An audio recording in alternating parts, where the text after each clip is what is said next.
Apaan sih, gak jelas banget. Assalamualaikum warahmatullahi wabarakatuh. Hai, selamat malam kamu rebahan. Jadi buat kalian yang lagi rebahan dan lagi nonton channel YouTube, silakan kalian jangan lupa tekan tombol subscribe dari YouTube aku. Dan jangan lupa juga bunyikan notifikasinya buat kalian yang baru bergabung di channel YouTube aku. Dan selalu senantiasa dengan kesukarelaan dan juga dengan keikhlasan hati yang paling dalamnya, silakan kalian share video-video aku ke sosial media yang kalian punya.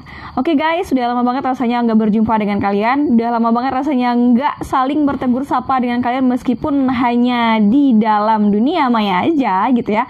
Dan tapi aku udah terlalu kangen banget sama kalian. Kayaknya udah 2 minggu aku nggak upload video. Nah, pada kesempatan kali ini pas aku buka aplikasi TikTok gitu ya, lebih rame banget. Itu lagi ngebahas tentang FPI, ditangkapnya Habib Rizik, dan lain-lain berita yang bikin aku pusing gitu ya. Karena berasa banget sehari aku nggak buka aplikasi TikTok itu, rasa ketinggalannya itu jauh banget gitu loh. Kalian ngerasa gitu nggak sih? Kalau benar berarti kita satu frekuensi. Oke guys, di kesempatan kali ini aku bakalan membahas tentang FPI. Nah, bener banget, good job. Kenapa tentang FPI? Karena aku bukan memanfaatkan keviralan ataupun juga ketenaran dari Habib Rizik, enggak. Dan di sini pun aku tidak berpihak ke salah satu kubu, A ataupun B ataupun C, D atau apalah namanya gitu ya, enggak. Karena di sini kita netral aja mainnya. Dan di sini aku ingin meluruskan meluruskan siapa lu itu. Di sini aku pengen menjelaskan ke kalian sedikit aja pengetahuan ataupun juga sedikit yang aku ketahui tentang proses ataupun juga sejarah berdirinya FPI ini. Kalian udah pernah tahu belum sih? Oh, Front Pembela Islam, oh itu, iya aku tahu gitu.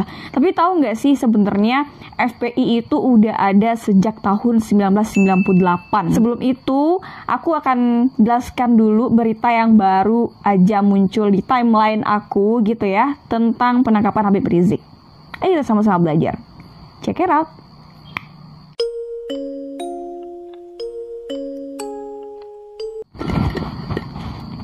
Haus aku.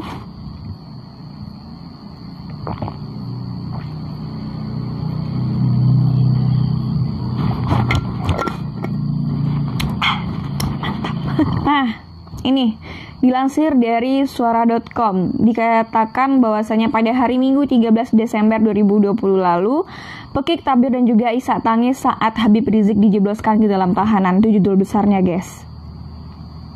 Nah, di gambar ini dijelaskan bahwasanya Habib Rizik tersebut ketangkep dan ngeluarin 2 jempol gini ke atas sambil tangannya itu dibekuk kayak gini ya, dengan menggunakan plastik berwarna putih atau apa namanya itu kayak diborgol gitu, tapi dengan plastik berwarna putih.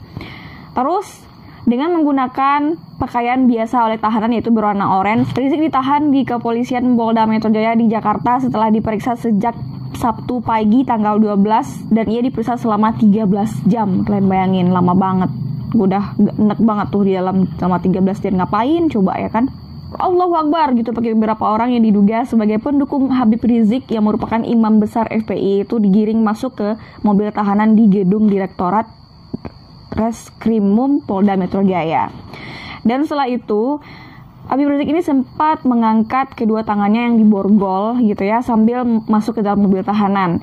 Dan orang-orang sambil memanggil nama-nama beliau, Habib, Habib, dan sambil menangis saat mobil membawa Habib Rizik melesat meninggalkan para wartawan yang meliput peristiwa tersebut dan para polisi yang telah berjaga juga. Dan gini nih guys, sebelum diperiksa selama 13 jam itu di Polda Metro dalam statusnya sebagai kasus tersangka kerumunan di Petamburan Tanah Abang, Jakarta Pusat pada tanggal 14 November 2020 yang lalu. Dan Habib Rizik ini tiba di Polda Metro Jaya pada Sabtu pagi pukul 10:30 waktu Indonesia bagian Barat, dan ia didampingi oleh tim kuasa hukumnya dan Sekretaris Umum FPI Munarman. Dan kalian tahu nggak sih kenapa si Habib Rizik ini ditangkap dan kenapa juga harus dia yang ketangkap gitu loh? Kalian pernah baca nggak ataupun pernah dengar? Ternyata gini guys, nih ceritanya. Pada hari Kamis tanggal 10 bulan 12 dinyatakan Rizik bersama 5 orang lainnya sebagai tersangka karena menggelar acara yang menyebabkan kerumunan di Petamburan Tanah Abang, Jakarta Pusat pada tanggal 14 November yang lalu. Ternyata karena menyebabkan kerumunan guys. Kerumunan karena untuk Kita lanjut ke bawah. Dan ketika itu, seperti diwartakan sebelumnya, di kediaman Rizik digelar acara maulid dan pernikahan putrinya.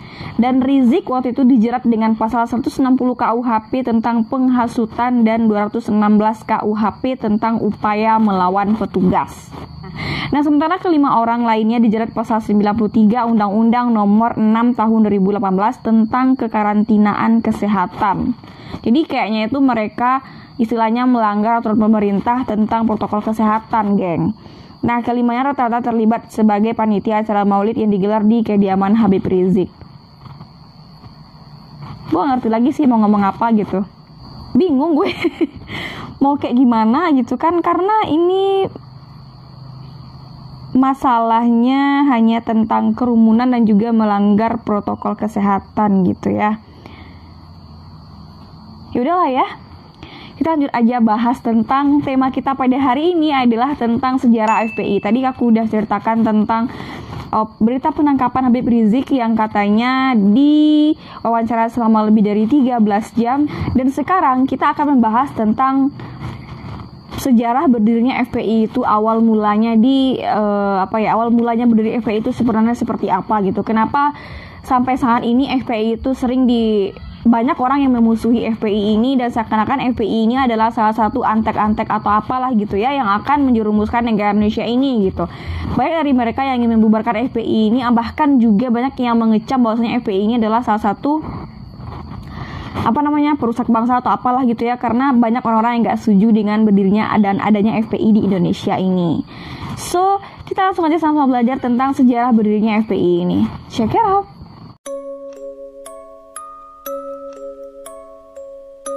Nah, dan untuk Muhammad Habib Rizik, Bapak Muhammad Habib Rizik, semoga dalam keadaan sehat walafiat aja dan tidak ada lagi yang namanya perpecahan ataupun juga apalah namanya di Indonesia ini, dan semoga semuanya aman, damai, tentram, dan gak ada apa-apa lagi gitu ya. Dan ternyata FPI ini dideklarasikan pada tanggal 17 Agustus 1998 bertepatan dengan 3 tahun merdekanya Indonesia pada tahun 1995 di halaman Pondok Pesantren Ciputat, tepatnya di selatan Jakarta, yang dihadiri oleh Habib, ulama, dan juga aktivis muslim, dan disaksikan oleh ratusan santri yang berasal dari seluruh Jabodetabek. Dan pendirian organisasi ini hanya 4 bulan setelah Presiden Soeharto mundur dari jabatannya. Karena pada masa pemerintahan Orde Baru, Presiden tidak mentoleransi sama sekali tindakan ekstremisasi dalam bentuk apapun. Dan maksud serta tujuan berdirinya FPI ini adalah untuk menegakkan hukum Islam di negara sekuler. Adapun latar belakang berdirinya FPI ini ada 3 macam. Yang pertama adalah adanya penderitaan panjang umat Islam di Indonesia karena lemahnya kontrol sosial penguasa, baik sipil maupun militer, yang diakibatkan oleh banyaknya pelanggaran HAM yang dilakukan oleh para penguasa, geng. Nah, yang kedua, adanya kemungkaran dan juga kemaksiatan yang terjadi di hampir seluruh sektor kehidupan yang ada di Indonesia. Terus nih, yang ketiga adalah ada gitu rasa mereka yang mendirikan FPI ini, kan kalau orang mendirikan sebuah organisasi itu kan ada tujuan untuk apa didirikan organisasi ini gitu ya. Dan ternyata yang ketiga ini tujuan itu sangat meluluhkan hati aku banget, guys. Apa? Adanya kewajiban untuk menjaga serta mempertahankan harkat dan martabat Islam serta umatnya. Pada tahun 2002, pada saat FPI ini berulang tahun, pada tabligh akbar ulang tahun FPI yang juga dihadiri oleh mantan Menteri Agama, yaitunya Said Akil Hussein Al-Munawar, FPI menuntut agar syariat Islam dimasukkan dalam pasal 29 Undang-Undang 45 sehingga pasal tersebut berbunyi, negara berdasarkan kepada ketuhanan yang Maha Esa, dengan menambahkan di dalamnya kata-kata kewajiban menjalankan syariat agama Islam bagi para pemeluk-pemeluknya. Nah, jadi kurang lebihnya seperti itu, guys. Dan FPI ini juga memiliki struktur organisasi, geng. Yang pertama adalah Dewan Pimpinan Pusat yang terdiri dari penguasa berskala nasional. Yang pertama adalah Ketua Majelis Syuro DPP FPI yang bernama HB Muhsin Ahmad Atalas dan HB Muhsin Ahmad Al-Atas. Kemudian Ketua Majelis Tanfizi DPP FPI, yaitunya Muhammad Habib Rizik dari tahun 2003 sampai dengan tahun 2008. Dan yang kedua adalah Dewan Pimpinan Daerah sebagai pengurus organisasi berskala provinsi, dan ketua FPI bagian Surakarta disingkat dengan FPIS adalah Abu Bakar Ba'asyir. Kemudian juga berikut ke bawahnya dari tingkat kecamatan, di tingkat kabupaten dan kecamatan juga ada Dewan Pimpinan Wilayah dan cabangnya juga kayak gitu. Jadi Habib Rizik di sini adalah sebagai pimpinan pusat di bagian ketua Majelis Tanfizi DPP FPI-nya. Mungkin sekian dulu dari aku. Jika kurang menarik, bilang aja menarik. Kalau kalian suka dengan video aku, jangan lupa tekan tombol subscribe-nya. Dan jangan lupa juga bunyikan notifikasinya agar kalian tahu kalau aku update video terbaru setiap minggunya. Kayaknya pernyataan itu mulai nggak berlaku untuk channel YouTube aku ya, karena minggu kemarin aku nggak upload video. Dan doain aku bisa istiqomah. Karena ngumpulin mood untuk membuat video ini, ya Allah, luar biasa. Lama banget gitu. Kan aku udah siapin udah siapin materinya untuk sekedar aku ungkapkan ke kalian, aku baca di depan kalian itu aja tuh, udah azan. Oke, bye. Apaan sih, nggak jelas banget. Oke, kalian anggap aja aku gabut ya. Sampai jumpa di minggu depan, dadah. Karena orang lagi azan, aku tutup aja ya. Kita lanjut di minggu depan aja, karena minggu depan aku bakalan upload lagi. Dadah, love you.